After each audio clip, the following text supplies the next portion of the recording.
Okay, तो आप इसमें प्रिंसिपल ऑफ होमोजेनिटी लगाओ और जो पूरा मेथड है वो छोड़ दो, मतलब मेथड पे जाने की जरूरत नहीं है, क्योंकि स्कूल एग्जाम के लिए मेथड जरूरी, कंपटीशन के लिए मेथड जरूरी नहीं है।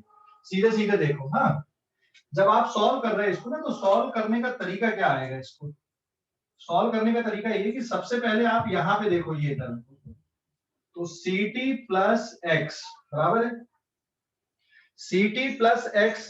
जो इक्वेशन बनेगी इसका मतलब क्या होगा? इसका मतलब ये होगा कि ct और x की डायमेंशन कैसी होंगी? सेम होंगी, बराबर है? हाँ या ना? Yes sir. Dimension of c into t is equal to dimension of x। Is it clear? कोई डाउट बेटा इस पे? तो सीधा सीधा हम ये लिख दें यहाँ पर, ये बाय प्रिंसिपल ऑफ होमोजेनिटी आप तभी ऐड कर पाओगे ना दो टर्म को। ये दो टर्म तभी ऐड होंगे जब इनकी डायमेंशन सेम होगी। या ऐसा समझ ले, अगर हम यूनिट की बात करें तो फोर्स की यूनिट है न्यूटन, डिस्टेंस की यूनिट है मीटर, टाइम की यूनिट है सेकंड, ऐसा यूनिट, बराबर है? इसका मतलब अगर ये यहाँ पे लिखा हुआ है c into T plus x, तो ये मीटर में है और ये किसमें है? यहाँ पे सेकंड में। हाँ, तो c किसमें होना चाहिए जिससे मीटर बन जाए? c किसमें रहना चाहिए कि जिससे ये मीटर बने? Metre per second. मीटर पर सेकंड, तब तो बेटा आप ऐड कर पाओगे ना। कि नहीं तो ऐड कैसे होगा? अगर यूनिट अलग रहेगी तो आप ऐड कर पाओगे क्या इसको? है ना? तो c किस पे होना चाहिए? मीटर पर सेकंड में होना चाहिए। तभी आप यहाँ पे सेकंड का मल्टीप्लाई करोगे तो ये सेकंड और ये सेकंड कट जाएगा, एंड देन प्लस मीटर, और मीटर प्लस मीटर में फिर आंसर आपका मीटर के बराबर बचेगा। समझ गए कि नहीं? Yes sir. है ना? यस। हाँ, इसलिए हमने, एक तो आप इस तरह से भी सोच सकते हो, ठीक है? इसलिए मैंने यहाँ पे क्या लिख दिया कि dimension of ct is equal to dimension of x। So therefore dimension of c, अगर ct लिखा मतलब आप प्रोडक्ट कर दो ऐसा, dimension of t equals to dimension of x, so dimension of c is equals to dimension of x divided by dimension of t। x की dimension है बेटा L1 क्योंकि डिस्टेंस है ना? x की डायमेंशन L1 रहेगा, t की dimension T1 रहेगा, और फोर्स की डायमेंशन क्या रहेगी? M1 L1 T-2। तो it is L1 upon T1। तो ये सॉल्व करने पे होगा L1 T-1, और इसकी यूनिट क्या बनेगी? मीटर पर सेकंड बनेगी। अभी समझ गए कि नहीं? तो आप इस तरह से भी इमेजिन कर सकते हो, आप ऐसे भी सॉल्व कर सकते हो, दोनों तरीके हैं। क्लियर हो गया कि नहीं? हेलो, क्लियर हो गया बेटा कि डाउट है कुछ? हेलो, क्लियर हो गया? डाउट है कुछ यहाँ तक? क्लियर हो गया? डाउट है? जल्दी बताओ। No sir. अभी समझ गए सब इतना?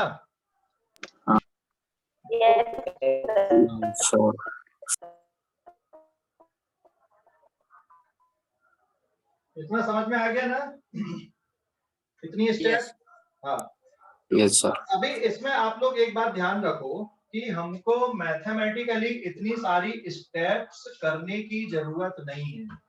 आप सीधा सीधा सोच के कर सकते हो। स्क्रीनशॉट लो इस पेज का। इतनी सारी मैथमेटिक्स स्टेप की जरूरत नहीं है, आप सीधा सीधा सोच के यूनिट लिख सकते हो। स्क्रीनशॉट लो, जल्दी से बता रहा हूँ, जल्दी से लो, स्क्रीनशॉट ले लो। ले लिए? हाँ, इतनी स्टेप मत करो। आप क्या करो, अगर इस तरह से लिखा हुआ है ना, आप इस तरह से लिखा हुआ है, आपको इसकी डायमेंशन चाहिए यहाँ पे, तो dimension of c equals to direct लिख दो x बाई टी, और x के लिए l और t के लिए t, तो इट इज L1 T-1। समझ गए कि नहीं? डायरेक्ट सोच सकते हो क्या ऐसा? हेलो, डायरेक्ट सोच सकते हो क्या? हेलो, नहीं सर। हाँ, डायरेक्ट सोच लो, मतलब जरूरी नहीं कि आप इतनी स्टेप करो, क्योंकि हमको इससे मतलब है कंपटीशन में। आप क्या स्टेप किए इससे कोई मतलब नहीं होता कंपटीशन में। कंपटीशन में आंसर से मतलब होता 4 ऑप्शन में से कौन सा ऑप्शन करेक्ट है ना? स्टेप का मतलब नहीं है, स्टेप के लिए आपको स्कूल एग्जाम के लिए स्टेप की जरूरत होती है, तो वो हमने एक तो क्वेश्चन ऑलरेडी किया हुआ है, तो ठीक है, स्कूल एग्जाम के लिए ऑडिशन के लिए आपको इतनी लंबी चौड़ी प्रोसेस पे जाने की जरूरत नहीं है, आप डायरेक्ट सोच के लिख सकते हो, ऐसा सोच लो या फिर इस तरह से सोच लो, यहाँ पे माइक म्यूट करो,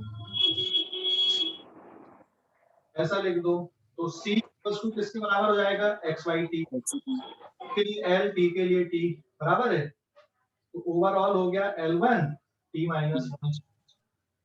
समझ गए? Yes sir. डायरेक्ट कर लो, ऐसे डायरेक्ट कर लो, जरूरी नहीं है कि आप पूरा सिस्टमैटिक करोगे, इस तरह का सिस्टमैटिक करने की जरूरत नहीं है, अगर आप डायरेक्ट इस तरह से सोच सकते हो तो डायरेक्ट कर लो, ठीक है। पेज नंबर 2 डायरेक्ट कर लो, जरूरत नहीं है इतनी लंबी चौड़ी प्रोसेस लिखने की, जरूरत नहीं है, डायरेक्ट कर लो, ठीक है बेटा। Hello, Yes, sir. हाँ स्क्रीनशॉट लो अब इस पेज का, स्क्रीनशॉट लो, ले लिए? हेलो, ओके, पेज नंबर 3, अब मैं इसको मिटा देता हूँ। अब यहाँ पे अगर आप देखोगे, ये तो हो गया, यहाँ पर से आपने निकाल लिया भाई, सी के बारे में पता चल गया आपको।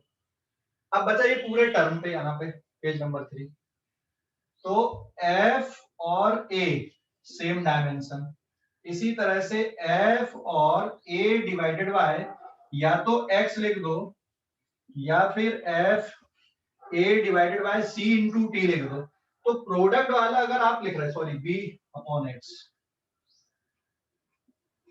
अगर आप ये प्रोडक्ट वाला टर्म लिख रहे हो तो 2 बार कैलकुलेशन देखना पड़ेगा, और सिंपल ये वाला देख रहे हैं तो बस X का बस काम चाहिए हमको, बाकी आपका काम हो जाएगा। तो क्योंकि फोर्स किस में मेजर किया गया है, न्यूटन में, तो इसलिए इसकी यूनिट भी क्या बन जाएगी, न्यूटन, और फोर्स का जो dimensional formula m1 l1 t-2 वही इसका डायमेंशनल फार्मूला हो जाएगा, A का डायमेंशनल फार्मूला हो जाएगा। समझ गए कि नहीं? Yes, sir. हाँ, ओके। सिमिलरली यहाँ पे आप इससे कैलकुलेशन करो चाहे इससे करो, तो B इक्वल्स टू क्या हो जाएगा, F इंटू एक्स हो जाएगा। तो F की यूनिट होती है न्यूटन और X की यूनिट है मीटर, ये SI यूनिट बन गई आपकी, ठीक है। और डायमेंशनल फार्मूला हो जाएगा m1 l1 t-2 और X के लिए हो जाएगा l1, तो it is m1 l square t-2, ये बन गया डायमेंशनल फार्मूला। समझ गए? हेलो, हाँ, तो आपको जरूरी नहीं है कि डायमेंशन लिखोगे और फिर लिखोगे, आप सीधे सीधे कर लो भाई, आप डायरेक्ट सोच लो, क्योंकि अगर ये फोर्स है तो ए की यूनिट भी कैसी रहनी चाहिए, या ए जो फिजिकल क्वांटिटी है वो भी बिल्कुल फोर्स के जैसी होनी चाहिए ना, नहीं तो तुम ऐड कर पाते क्या, इक्वेट कर पाते क्या? अगर मान लो, हाँ, अगर मान लो यहाँ पर ये 20 न्यूटन है, तो ये मान लो 5 न्यूटन है, तो दूसरा वाला टर्म कितने न्यूटन बनना चाहिए, पूरा ये पूरा टर्म आपका 15 न्यूटन होना चाहिए, अगर ये 5 न्यूटन है तो अगर मैं यहाँ पे न्यूटन की जगह में मीटर लिख दूं तो ये बराबर है क्या, 20 न्यूटन है, बराबर क्या है, 20 newton is No, equal sir. To 5 metre, हो सकता बराबर क्या, No, sir.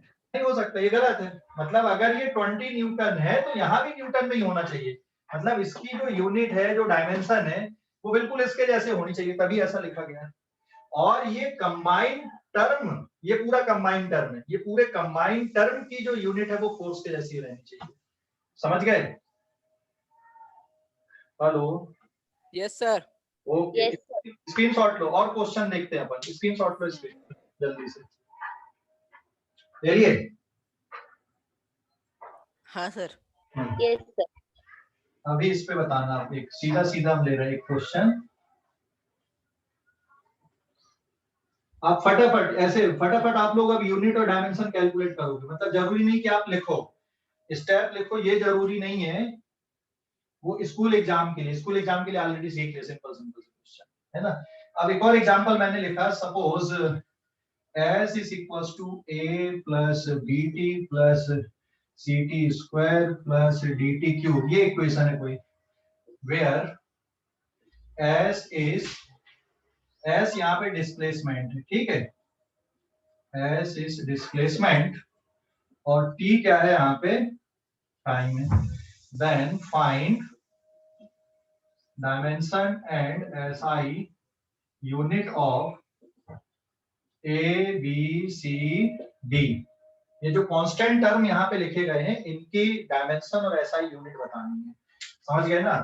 तो फटाफट बता दो इसका सॉल्यूशन, एक एक को कंपेयर कर लो। अगर ये इक्वेशन है इसका मतलब क्या आएगा, S और A की डायमेंशन, ठीक है, फिर S और BT की डायमेंशन, फिर S और CT स्क्वायर की डायमेंशन, S और DT क्यूब की डायमेंशन। तो यहाँ पे अगर आप B के लिए देख रहे हो बेटा तो B equals to S/T, C के लिए देख रहा है तो इट इज S/T स्क्वायर, और D के लिए अगर देख रहा है तो S/T क्यूब, बराबर है।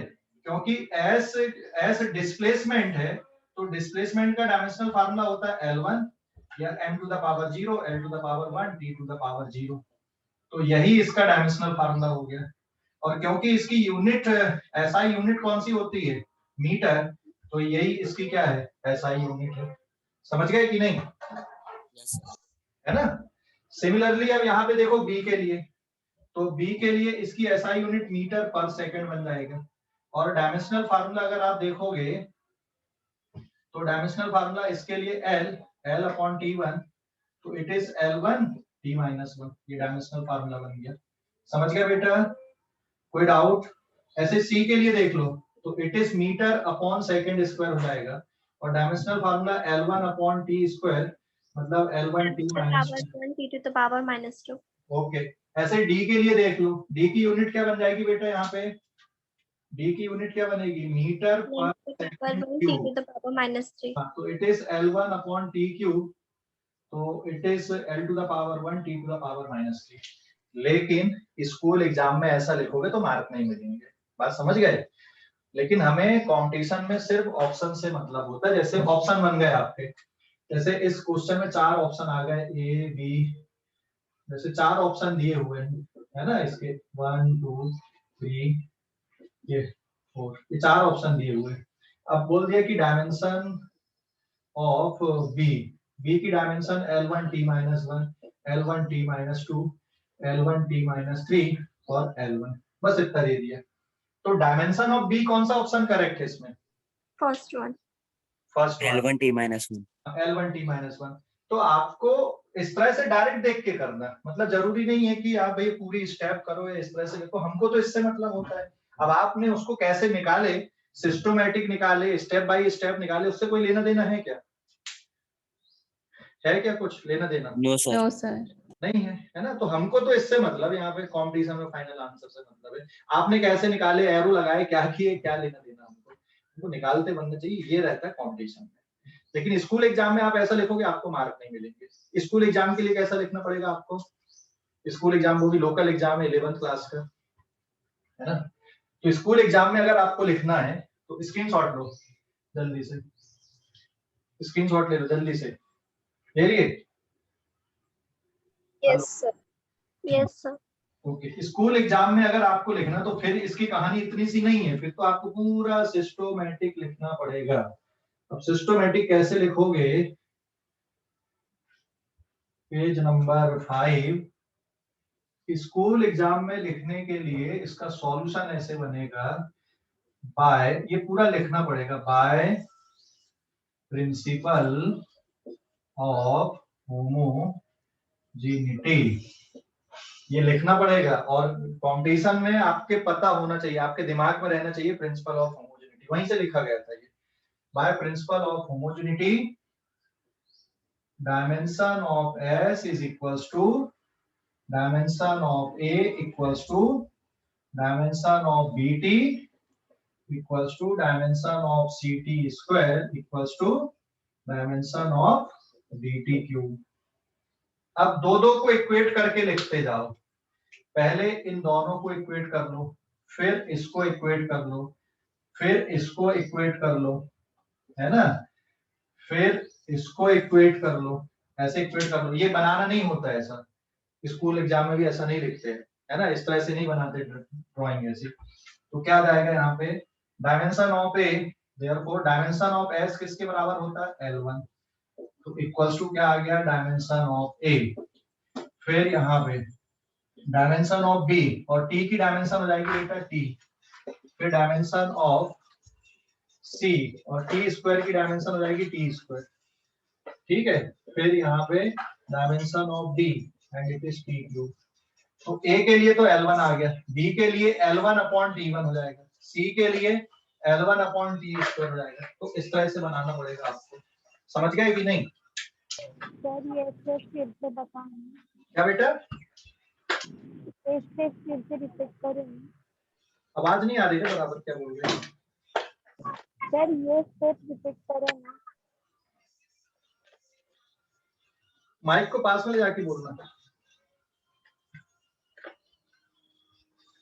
हेलो, माइक को पास में जाके बोलो, क्या पूछो? सर अच्छा हाँ, रिपीट दिस स्टेप, ओके हाँ सर हाँ सर ये सब एक ही लाइन में पूरा लिखना है कि दो दो को इक्वेट करना है? हाँ, दो को इक्वेट कर सकते हो, एक ही लाइन में पूरा लिख सकते हो, तुम्हारी चॉइस है उसपे फिर, है ना। बट ये लिखना जरूरी है कि भाई प्रिंसिपल ऑफ होमोजेनिटी, ये इक्वेशन तभी वैलिड है जब सभी की डायमेंशन कैसी होनी चाहिए, हर एक टर्म की, हर एक टर्म की डायमेंशन कैसी होनी चाहिए, सेम सेम रहनी चाहिए, तभी ये इक्वेशन क्या है यहाँ पे वैलिड है, नहीं तो ये इक्वेशन वैलिड है क्या? No sir. नहीं है, बराबर है। क्लियर हो गया कि नहीं? Yes sir. ओके, स्क्रीनशॉट लो इस पेज का, ले लिए स्क्रीनशॉट, ले लिए स्क्रीनशॉट ले लिए। अच्छा, किसने बोला था रिपीट करने के लिए, समझ गए बेटा? जिसने रिपीट करने के लिए बोला था समझ गए कि नहीं? जो स्टेप रिपीट करने के लिए बोला था समझ गए? Yes sir. ओके, स्क्रीनशॉट लो इस पेज का, स्क्रीनशॉट ले लो। तो स्कूल एग्जाम में इस तरह से लिखना, अभी पूरा सॉल्व नहीं हुआ और आगे सॉल्व करना पड़ेगा, ठीक है? स्क्रीनशॉट ले लो जल्दी से।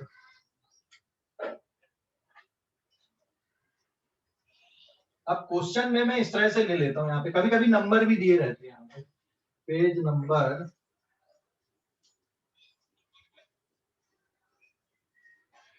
नंबर 6। अब ये इस तरह से क्यों बनते देखो आप लोग, जैसे v equals to u plus at है ना, v equals to u plus at, where v is final velocity, u is initial velocity, t is time. What is the dimension of a? a की dimension निकाल सकते हो क्या? And SI unit of a, find dimension of a and it's SI unit. तो क्या करोगे बेटा, यहाँ पे इसका जो सॉल्यूशन आएगा वो कैसे आएगा देखो। अभी dimension of v equals to dimension of u equals to क्या लिखोगे, dimension of a into t, बराबर है? हेलो, आया ना? Yes sir. हाँ, ये कहां से लिख दिए? This is from principle of homogeneity, principle of homogeneity ये। देन दिस इंप्लाइज दैट अगर डायमेंशन ऑफ a लिखना है तो आप ऐसा लिख दो, dimension of v divided by dimension of t। तो v की डायमेंशन क्या होती है, L1 t माइनस 1 और t की डायमेंशन हो गई t1, तो it is L1 t minus 2। और अब SI यूनिट देख लो इसकी, SI यूनिट ऑफ a, तो डायमेंशन ऑफ v मतलब ये हो गया मीटर पर सेकंड डिवाइडेड बाय सेकंड, तो ये कितना बन गया यहाँ पे, मीटर पर सेकंड स्क्वायर क्या बन गया, इसके SI यूनिट बन गई। समझ गए? हेलो, समझ गए ना? क्लियर हो गया इतना कि कोई डाउट है? Yes sir. हाँ, अब अगर कभी कभी ना ये न्यूमेरिक डेटा में दिया रहता है, स्क्रीनशॉट लो, स्क्रीनशॉट लो इस पेज का, कभी कभी ये न्यूमेरिक डेटा में दिया रहता है, ले ली स्क्रीनशॉट, ले ली, ये तो आपकी इक्वेशन थी। अब न्यूमेरिक डेटा में अगर दिया हुआ है पेज नंबर 7, इस पेज का स्क्रीनशॉट हो गया ना, न्यूमेरिक डेटा में ये दे दिया v is equal to 4 plus 2t, है ना, वेयर v इज वेलोसिटी। अब ये नहीं लिखा कि फाइनल है कि क्या, v क्या है यहाँ पे, v is velocity in metre per second और t is time in second, ये दे दिया, इस तरह से ले दिया भैया यहाँ पे equation. And 4 and 2 are constant, 2 and 4 are constant. तो अब इन कांस्टेंट की यूनिट एंड डायमेंशन आपको बताना है। देन क्वेश्चन ये बन जाएगा आपका, write S I unit and dimension of 2 and 4। ये समझ गए कि नहीं? तो अगर मैं डायरेक्ट इस तरह से इक्वेशन लिख देता, सर ये 4 तो नंबर है, इसकी तो कोई यूनिट नहीं होती, और ये 2 है, इसकी कोई यूनिट नहीं है। लेकिन 4 और 2 बेटा इक्वेशन में आए हैं और इस तरह से आए हैं। ये बात समझ गए कि नहीं? हेलो, 2 अकेला नहीं आया है। अगर कहीं पे ये सिर्फ 2 अकेला आ रहा है, जैसे ये 2 अकेला आया है या 4 आया है, तो इसकी कोई यूनिट नहीं है, कोई डायमेंशन नहीं है। बात समझ गए कि नहीं? हेलो, अरे समझ गए, है ना? ये अकेले हैं, सिंगल सिंगल है। आप मैथ्स में पढ़ रहे हैं, नंबर पढ़ रहे हैं, इनकी कोई यूनिट नहीं, कोई डायमेंशन नहीं, हो गया। लेकिन यहाँ पे इक्वेशन के साथ में अगर ये बना है, ये इक्वेशन के साथ में बना है, इसका मतलब इस नंबर की यूनिट भी है और डायमेंशन भी है, कांस्टेंट नंबर है। और ये जो 4 है ना, ये कांस्टेंट बोला गया है, यहाँ नंबर नहीं बोला गया, यहाँ पे ये कांस्टेंट बोले गए। इसका मतलब इन कांस्टेंट की क्या बनेगी, यहाँ पे डायमेंशन बनेगी। समझ गए कि नहीं? समझ गए कि नहीं? Yes sir. हाँ, कि अगर ये v equal to 4 plus 2t है, तो आप कंपेयर कर लो, v equal to u plus 8t जैसा है ये। मतलब ये जो 4 नंबर है, ये just like initial velocity here and it is just like acceleration. कि भाई किसी गाड़ी की जो इनिशियल वेलोसिटी वो 4 मीटर पर सेकंड है, उस गाड़ी का एक्सीलरेशन 2 मीटर पर सेकंड स्क्वायर है। तो जब आप न्यूमेरिक डेटा रखोगे तो कुछ इस तरह से रख दोगे, इसलिए इनकी यूनिट भी और डायमेंशन भी है यहाँ पे, ठीक है ना? तो फिर what is the dimension of 4, क्या आएगा यहाँ पे? इक्वेशन क्या बनेगी? Dimension of v is equals to dimension of 4 is equals to dimension of 2 into t, है ना? तो फिर आपका काम आसान हो गया। देयरफॉर, क्योंकि इसकी डायमेंशन क्या है यहाँ पे, it is L1 t-1 equals to dimension of 4 and equals to dimension of 2 into t, बराबर है। और इसकी यूनिट मीटर पर सेकंड है, तो ये इसकी एसआई यूनिट हो जाएगी, और यहाँ पे इसकी एसआई यूनिट आप देख सकते हैं। तो फिर डायमेंशन ऑफ 2 इक्वल्स टू किसके बराबर हो जाएगा यहाँ पे? Dimension of v divided by dimension of t, है ना? तो it is L1 t-1 upon t1, तो it is L1 t-2। SI unit क्या हो गई? मीटर पर सेकंड हो गई इसकी एसआई यूनिट। समझ गया बेटा? ओके, अरे समझ गए कि नहीं? समझ में सर। हाँ बोलो सर आप ये वाला फिर से एक बार रिपीट कर सकते हैं? क्या बेटा? ये वाला क्वेश्चन आप फिर से रिपीट कर सकते हैं? हाँ, ये वाले क्वेश्चन फिर से समझाओ। देख, ये इक्वेशन कैसी बनी यहाँ पे, v equals to 4 plus 2t के फॉर्म पे इक्वेशन। इसका मतलब इस 4 की ना यहाँ पे यूनिट भी है। अगर मान लो मैं v इक्वल्स टू 4 अकेला लिख दूं तो कोई सेंस है क्या कि भाई यहाँ पे मैंने सिर्फ v इक्वल्स टू 4 लिख दिया? कोई सेंस है क्या इसका? नहीं है ना। ये फिजिकल क्वांटिटी और ये नंबर है। लेकिन अगर मैं यहाँ पे ये लिखूं कि this v is equals to 4 metre per second, ये सेंस बन रहा है। अभी समझ गए कि नहीं? Yes sir. हाँ, अभी समझ गए ना? तो that is v equals to 4 metre per second, मतलब ये जो 4 है ना, ये वेलोसिटी को बता रहा है। लेकिन सिर्फ 4 लिख दिया गया, मतलब ये नंबर है। v को आपने 4 मान लिया। आप ये नहीं बोल सकते कि ये क्या है v। आप वेलोसिटी बोल सकते हैं क्या? v इक्वल्स टू सिर्फ 4 लिखा तो ये वेलोसिटी बोल सकते हो v को क्या? No sir. नहीं, इट मे बी फोर्स हो सकता है, इट मे बी डिस्टेंस हो सकता है, आपकी चॉइस है भाई, आप किसको किस सिंबल से डिनोट कर रहे हैं। लेकिन अगर यहाँ मीटर पर सेकंड लिखा है, इसका मतलब दो चीज हो सकती हैं, या तो ये v यहाँ पे वेलोसिटी है, या तो ये v क्या है? स्पीड है। ठीक है, तभी यहाँ पे मीटर पर सेकंड आएगा। क्लियर हो गया बेटा? हाँ सर। हाँ, इसलिए जब भी इक्वेशन में कुछ इस तरह से बन रहा है, इसका मतलब ये यूनिट लेस और डायमेंशन लेस नहीं है। ये नंबर, ये कैसा है, यहाँ पे कांस्टेंट है, और ये कांस्टेंट की डायमेंशन भी बनेगी और यूनिट भी बनेगी यहाँ पे। क्लियर हो गया बात? हेलो? Yes sir. हाँ, अभी किसी को कुछ पूछना है तो क्वेश्चन पूछो बेटा। आप लोग चैट में डाल देते हो ना, मुझे फिर पढ़ना पड़ता आके। हाँ, ग्रीक लेटर भी हो सकते हैं, ऐसा कुछ नहीं कि ऐसे ही रहेगा, ग्रीक लेटर में भी लिख सकते हैं अपन, ऐसा कुछ नहीं, कोई रिस्ट्रिक्शन नहीं है। ठीक है, आप लोग ना चैट की जगह पे आप लोग डायरेक्ट क्वेश्चन पूछो तो डायरेक्ट आंसर मिलेंगे, बाकी बच्चों का भी फायदा होता है। यहाँ पे ग्रीक लेटर लिख दो, क्या फर्क पड़ता है, मैंने इसको लिख दिया अल्फा और इसको यहाँ पे लिख दिया कुछ बीटा लिख दिया। अब लेकिन यहाँ लिखना पड़ेगा कि अल्फा का मतलब वेलोसिटी और बीटा का मतलब क्या है, मीटर पर सेकंड। तब भी बात वही है, समझ गए कि नहीं? हेलो? Yes sir. हाँ, क्योंकि यहाँ पे आपने स्पेसिफाई किया कि अल्फा क्या और बीटा क्या, तो ये स्पेसिफाई करना पड़ता है। तो इट इज बी, और ये क्या है यहाँ पे 2b। तो इस इक्वेशन में ये जो नंबर आए हैं ना, ये डायमेंशन लेस नहीं है। इस इक्वेशन में जो नंबर यूज हुए ये डायमेंशन भी है इनकी और एसआई यूनिट भी है। बात समझ गए कि नहीं? हेलो? कोई डाउट बेटा? No sir. स्क्रीनशॉट लो इस पेज पर, स्क्रीनशॉट लो जल्दी से, स्क्रीनशॉट ले लो। ले लिए? यस अब एक और बात। सर हाँ, बोलो। सर ये जो नंबर वो डायमेंशनलेस क्यों है, क्यों नहीं है? क्योंकि बेटा ये इक्वेशन में आए हैं, इक्वेशन में बने। यहाँ पे एक और बता रहा हूँ मैं, एक और इक्वेशन लिख रहा हूँ। यहाँ पे ये डायमेंशन लेस नहीं है क्योंकि इस तरह की सम वाली इक्वेशन और इक्वेट करने वाली इक्वेशन बनी है। ठीक है, क्लियर हो गया? हाँ सर। अभी एक और, अभी अभी किसी के दिमाग में ये नहीं आया कि सर यहाँ तो ठीक है इनकी डायमेंशन आ गई और आपने बताया था कि all the number are dimensionless and unitless, तो इनकी यूनिट भी आ रही है यहाँ पे इक्वेशन में और डायमेंशन भी आई है।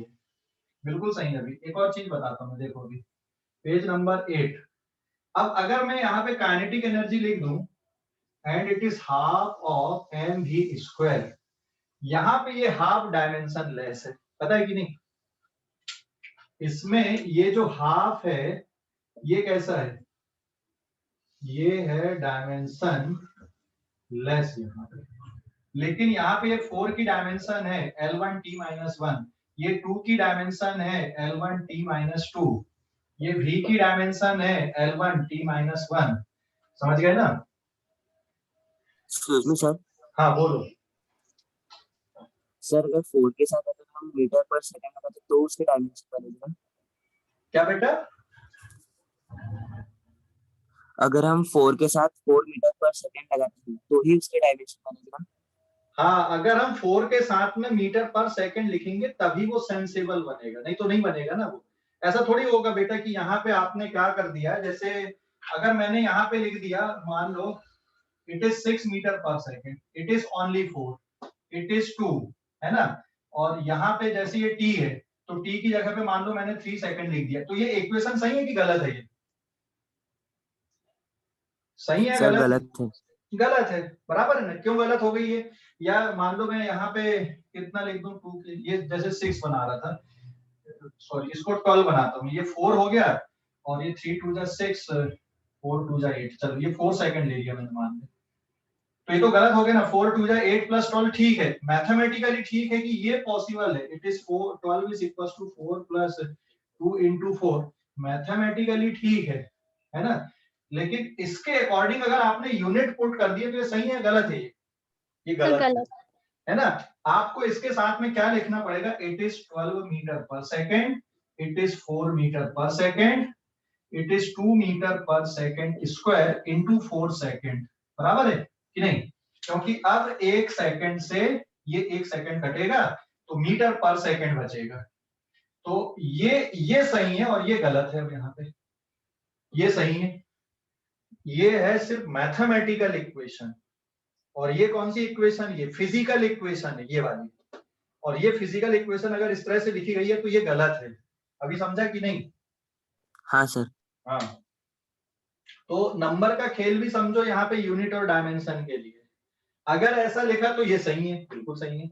अगर ऐसा लिख दिए तो ये गलत हो गया, और ऐसा लिख दिए तो ये सही हो गया। फिर से बात समझ गए? हेलो? Yes sir. हाँ, अभी जैसे काइनेटिक एनर्जी में ये जो हाफ आया ना, ये यहाँ पे डायमेंशन लेस है भाई, ये हाफ डायमेंशन लेस है, ठीक है ना? क्लियर हो गया कि नहीं?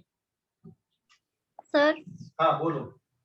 सर आपने वो जो लिखा है 12 metre per second is equal to 4 metre per second, उसके आगे जो लिखा है 2 मीटर बाय सेकेंड, तो वो जो सेकेंड तो कट गया, तो फिर मीटर बाय सेकेंड और मीटर बच गया। बेटा ये सेकंड स्क्वायर है, तो अच्छा, एक सेकंड कटेगा, एक बचेगा ना अभी यहाँ पर। हाँ फिर बचेगा, मुझे लगा वो 1 है। हाँ समझ गए? हाँ सर। तो मैथमेटिकली ये सही है, ये गलत हो गया, फिजिकली गलत हो गया। Mathematically may be right but physically wrong, ये रॉन्ग है, ये फिजिकली सही है, क्योंकि सेम टाइप की क्वांटिटी को ही क्या कर सकते हो तुम, ऐड कर सकते हो या सब्ट्रैक्ट कर सकते हो, ठीक है ना? समझ गए? अब एक और बात, यहाँ पे काइनेटिक एनर्जी में ये जो हाफ आया है ना, ये हाफ कैसा है, डायमेंशन लेस है, बराबर है, ये डायमेंशन लेस है। क्यों डायमेंशन लेस है? क्योंकि काइनेटिक एनर्जी इज एनर्जी, और एनर्जी की यूनिट क्या होती है देखो अभी, m1 l2 t-2, this is the dimensional formula of kinetic energy, बराबर है? हेलो? यस। और मास के लिए क्या होगा फिर, मास के लिए m1, और इसके लिए क्या बनेगा बेटा, l1 t-1 का होल स्क्वायर, है ना? तो सॉल्व करने पे कंबाइंड अगर कर दोगे तो कंबाइंड करने पे m1 ये l स्क्वायर t-2, बराबर है? तो अब इन दोनों के प्रोडक्ट से ये डायमेंशन आ गई और लेफ्ट साइड की डायमेंशन आ गई, तो बेचारा ये 1/2 को कैसा रहना पड़ेगा यहाँ पे? हेलो? Dimension less. हाँ, अभी समझ गए कि क्यों यहाँ पे ये हाफ डायमेंशन लेस हुआ, क्योंकि इनको लिखने पे ही ये इसकी डायमेंशन इसके बराबर बन गई। तो ये जो हाफ नंबर रहेगा ये कैसा बना रहेगा यहाँ पे, ये डायमेंशन लेस है, ठीक है ना? क्लियर हो गया कि नहीं? Yes sir. कोई डाउट अभी इस पे, कोई डाउट? No sir. अब इसी में हाँ स्क्रीनशॉट लो इस पेज का, मैं यहीं पे एक और चीज चेंज करता हूँ, स्क्रीनशॉट लो जल्दी से, स्क्रीनशॉट ले लो, ले लिए? यस।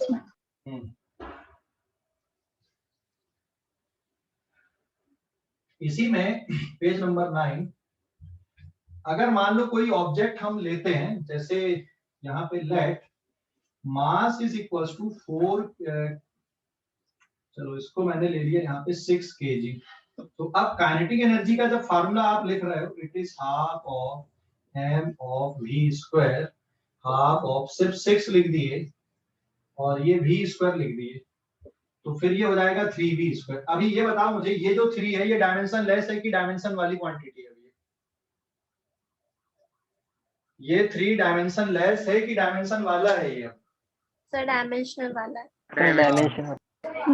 ये डायमेंशन वाला है ना? यहाँ पे आप इसको 3 को अकेला नहीं छोड़ सकते। एक तो आपने यहाँ पे ये वैल्यू लिखते टाइम ही गड़बड़ कर दिया। क्या गड़बड़ कर दिया वैल्यू लिखते टाइम? कि आपने 6 अकेला लिख दिया, नंबर अकेला लिख दिया, जबकि 6 kg था वो। तो ये एक तो लिखने का तरीका गलत हो गया। तो लिखने का तरीका क्या होना चाहिए? सही तरीका ये होना चाहिए, it is half into 6 kg into v square होना चाहिए था, तब ये बनता it is 3 kg into v square.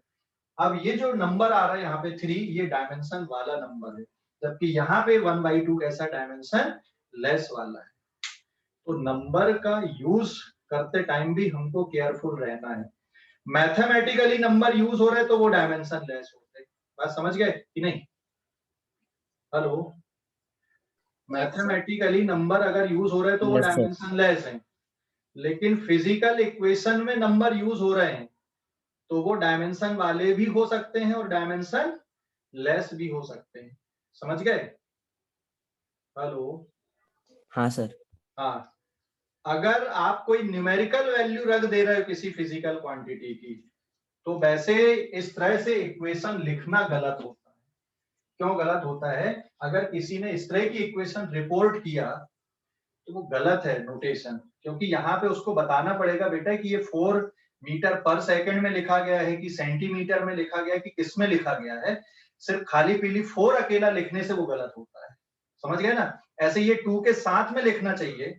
तो जो करेक्ट फॉर्म ऑफ इक्वेशन है जब आप न्यूमेरिकल वैल्यू पुट करते हो तो करेक्ट फॉर्म इस तरह से लिखना चाहिए। कभी भी आप इस तरह से लिख के नहीं छोड़ सकते। हाँ, लेकिन इससे क्वेश्चन बनते हैं डायमेंशन को चेक करने के लिए कि भाई यहाँ पे 4 की डायमेंशन क्या है, यहाँ पे 2 की डायमेंशन क्या है। तो ये डायमेंशनल मेथड में क्वेश्चन बनते हैं ऐसे। क्लियर हो गया ना? तो हम जब ऐसा देखते बच्चे तो क्या करते हैं, यार ये तो डायमेंशन लेस होना चाहिए, कट गया, ये तो डायमेंशन ही नहीं है। तो ये एक मिस्टेक होती है, इसलिए मैंने इस तरह की प्रॉब्लम यहाँ पे डिस्कस किया। अभी बात समझ में आई कि नहीं मेरी? हेलो, समझ गए या नहीं? सर। कोई डाउट? Yes sir. कोई डाउट? हाँ सर। ओके, पेज नंबर 10 पे जाते हैं। अब जो सही क्वेश्चन होते, जो टेक्निकली बिल्कुल करेक्ट क्वेश्चन होते ना, उसमें इनके बारे में बता दिया जाता है कि ये 1/2 क्या है। तो यहाँ पे बेसिकली जब ये इक्वेशन लिखी जाएगी काइनेटिक एनर्जी की, तो ये बोला जाएगा कि 1/2 इज डायमेंशन लेस कांस्टेंट और डायमेंशनल कांस्टेंट। जैसे ये इक्वेशन लिखी गई तो 4 and 2 ये बोला जाएगा कि ये डायमेंशन लेस कांस्टेंट है या डायमेंशनल कांस्टेंट है। ठीक है, और नहीं तो निकालना पड़ेगा आपको, इस तरह से देखना पड़ेगा। अगर इसके बारे में बोल देता कि what is the dimension of 1/2 तो निकाल लेते आप। काइनेटिक एनर्जी की डायमेंशन में से mv² की डायमेंशन डिवाइड कर देते, खुद पता चल जाता कि भाई यहाँ पे इसकी डायमेंशन क्या है। ठीक है ना, समझ गए? Hello, yes sir. Sir. Screenshot लो इस पेज का जल्दी से। ले लिए? यस।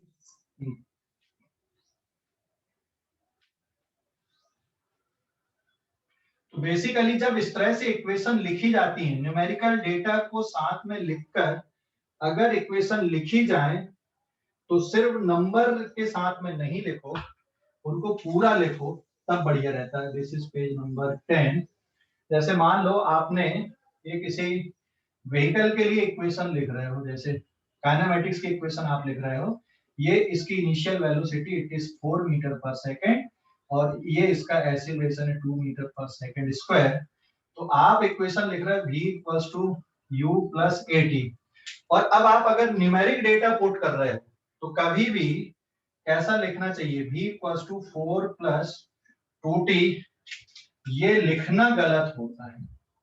क्या लिखना चाहिए, v equals to 4 metre per second plus 2 metre per second square into T. ये ऐसा लिखना चाहिए कभी भी। ठीक है, तब क्लियरिटी होती है कि यार ये है क्या। अगर आपने ऐसा लिख दिया तो गलत भी हो सकता है भाई। आप नंबर को कैसे ऐड कर सकते हो वेलोसिटी के साथ में? कर सकते हो क्या नंबर को add? No sir. No sir. So the correct notation is this is wrong notation, ये करेक्ट नोटेशन है। हाँ, लेकिन अगर डायमेंशन के क्वेश्चन पूछ रहा और ये बोला गया है कि भी ये इक्वेशन मैथमेटिकली करेक्ट है। अब इसमें एक बात ये है कि अगर मान लो कहीं लिखा है कि v equals to 4 plus 2t where v in metre per second and t in second, and this equation is physically correct है, ये physically correct है।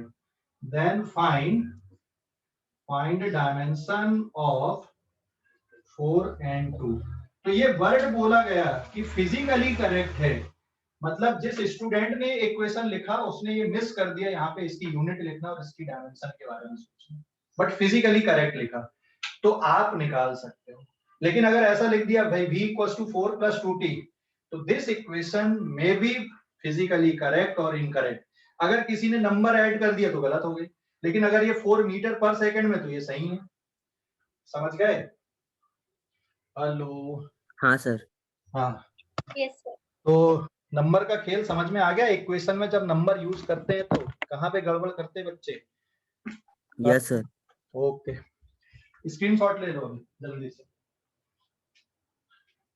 स्क्रीनशॉट लो। ले लिए? ले लिए क्या? Yes sir. अब एक और इसी तरह से क्वेश्चन, अब यहाँ पे डायमेंशनल फार्मूला कैसे लिखोगे, page number 11,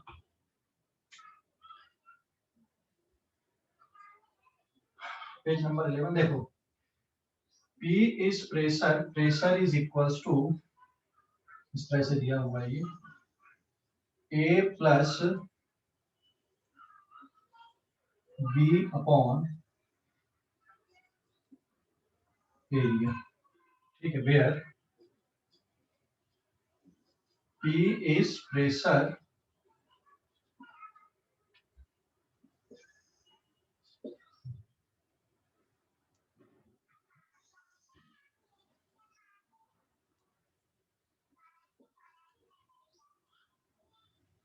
P is pressure, L is distance, ठीक है, and A, B and C are dimensional constant, ये वर्ड लिखना पड़ेगा, dimensional constant, then find dimension and SI unit of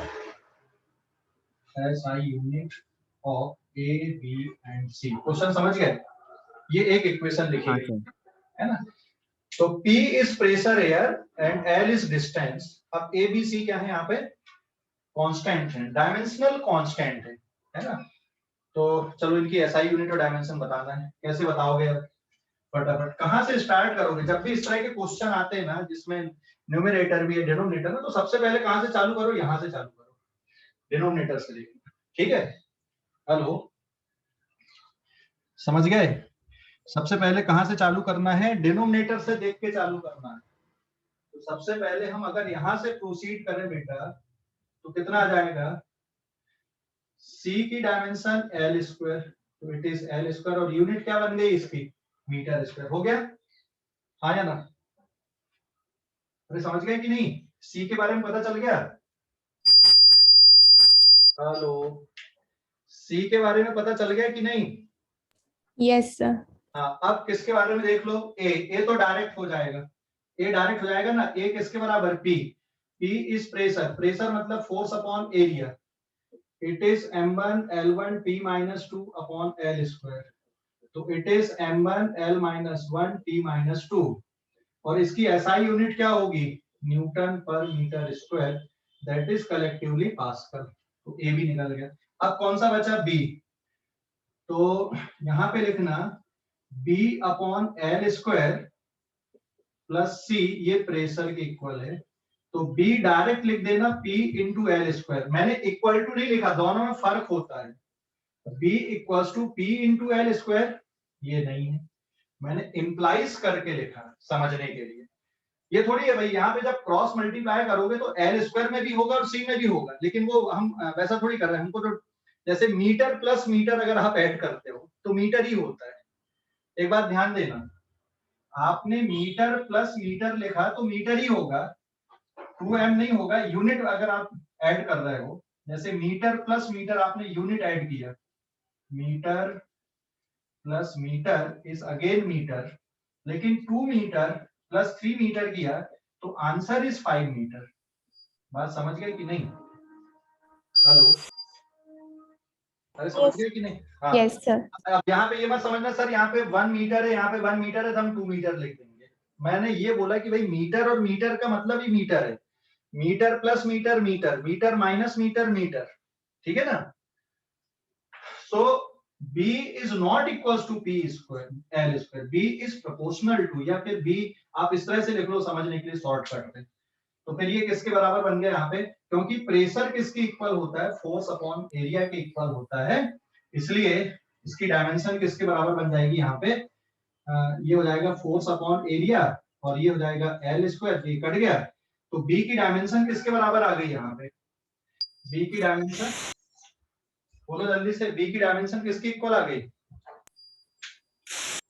hello, B की डायमेंशन किसके equal आ गई बेटा?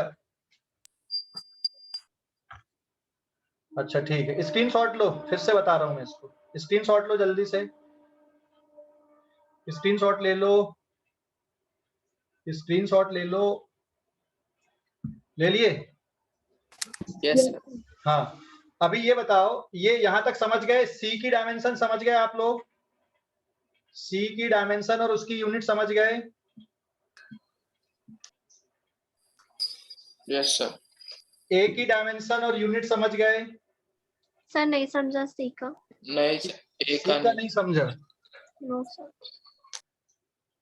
बेटा यहाँ पे देख, एल स्क्वायर प्लस सी है, तुम सी को एल के साथ में तभी ऐड कर सकते हो ना जब दोनों की डायमेंशन सेम होंगी, है ना? Yes sir. और एल डिस्टेंस है, मतलब तो अगर ये डिस्टेंस का स्क्वायर कर रहा है तो ये मीटर स्क्वायर बनेगा ना यहाँ पे, कि नहीं? तो सी भी कैसा रहना चाहिए यहाँ पे? मीटर स्क्वायर में रहना चाहिए ना? हाँ सर। समझ गया कि नहीं? Yes sir. अब ए का समझ गया? ए का नहीं सर। ये तो सीधा सीधा दिख रहा है, समझ गया ए का? Excuse me sir. हाँ बोलो बेटा। सर बी की जो यूनिट है वो फोर्स के इक्वल आएगी ना? हाँ बी की अभी बता रहा हूँ, एक बार और ले रहा हूँ ना बी की मैं यहाँ पे। ए का समझ गया कि नहीं अभी? नहीं सर, एक का वो नहीं समझा। बेटा ए और पी बिल्कुल सेम होना चाहिए ना। ए अगर न्यूटन पर मीटर स्क्वायर है तो ए किसमें रहना चाहिए? Newton per metre square. हाँ, इसलिए जो डायमेंशन आएगी यहाँ पे, डायमेंशन ऑफ पी और ए कैसा रहेगा बताओ जल्दी से? Dimension of P equals to dimension of A, बराबर है? हेलो? Yes sir. हाँ सर। क्यों रहेगा बता सकते हो? यहाँ पे वही अभी इसके पहले फोर्स वाली इक्वेशन लिखा था मैंने, यहाँ पे प्रेशर वाली इक्वेशन लिख दिया। ये तभी पॉसिबल है ना अगर मान लो यहाँ पे ये है 20 newton per metre square is equals to A plus B upon L square plus C. इसका मतलब ए भी किसमें रहना चाहिए? ए किसमें रहना चाहिए यहाँ पे? ए जो नंबर है ये न्यूटन पर मीटर स्क्वायर में रहना चाहिए, बराबर है? हाँ, इसलिए ऐसा लिखे। और अब बी किसमें रहना चाहिए? देखो बी अगर चाहिए आपको तो it is 20 newton per metre square into L square plus C. तो यहाँ पे आप देख लो, बाकी तो सब कांस्टेंट है। अगर हम यूनिट की बात करें तो न्यूटन पर मीटर स्क्वायर और इंटू क्या हो जाएगा? Metre square. तो मीटर स्क्वायर कैंसिल होके क्या बचेगा? न्यूटन। हाँ अभी समझ गए न्यूटन बचेगा कि नहीं? तो बी की यूनिट या बी की डायमेंशन क्या बनेगी यहाँ पे? बी की यूनिट या बी की डायमेंशन? बी की यूनिट बन गई न्यूटन। Unit force. मतलब ये किसकी डायमेंशन के बराबर हुआ यहाँ पे? ये फोर्स के डायमेंशन के बराबर होगा। समझ गए? Yes sir. कोई doubt? No sir. No sir. पक्का ना? स्क्रीनशॉट लो इस पेज का, स्क्रीनशॉट लो जल्दी से। ले लिए? तो सीधे सीधे आपको ये देखना है, इतनी लंबी चौड़ी कहानी नहीं करना है। सीधे सीधे क्या करना है यहाँ पे, जब भी इस तरह के क्वेश्चन आते हैं ये ऐसे, तो डिनोमिनेटर से चालू करो। तो एल स्क्वायर प्लस सी मतलब सी और एल स्क्वायर, तो इसकी डायमेंशन हो गई एल स्क्वायर, ऐसा ही यूनिट हो गई मीटर स्क्वायर, बराबर है? अब दूसरा टर्म, यहाँ पे ए डायरेक्ट पी है और पी मतलब होता है फोर्स अपॉन एरिया। तो it is m1 l1 t minus 2 upon l square.